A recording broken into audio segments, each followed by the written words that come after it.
what's happened is women can go in two directions. They either believe men on the surface and say, I want to be a really good girl. I'm not going to be this girl. I'm going to try and differentiate myself by being a traditional woman. And so she takes on the role of just being that woman that just wants to get married, settle down. She's not promiscuous. She's not really good. She actually avoids sexual contact with too many people. She wants to get married. But what will happen is the women on the other end will say, listen, you might end up married, I might end up married, we're both probably going to end up divorced, but I'll end up divorced with a really successful man, you're going to end up divorced and you're going to be paying his bills.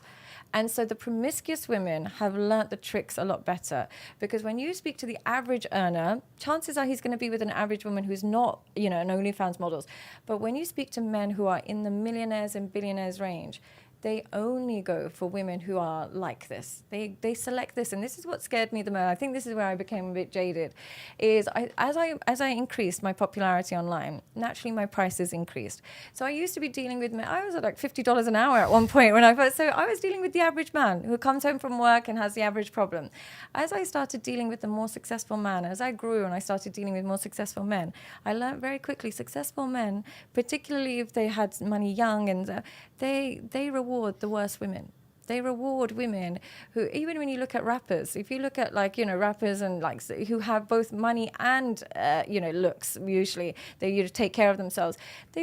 Drake has a baby with a porn star. They'll be married to dancers and strippers. So you learn that if you want the top range of men, they don't look at any of those qualities because they can outsource that. They can outsource somebody to cook for them. They can outsource somebody to iron to them. And one thing I learned from working with very successful men is they said to me, a lot of the time they said to me, well, I don't care if she can't speak English. When I come home from a busy day and I've been working all day, all I care about is she's young and hot and she has sex. I don't care about anything else. So the busier they get, the less vetting they need, because they're only looking for one item from their partner because they're too busy. They don't have the time to have this really intellectual conversation at the end of the day.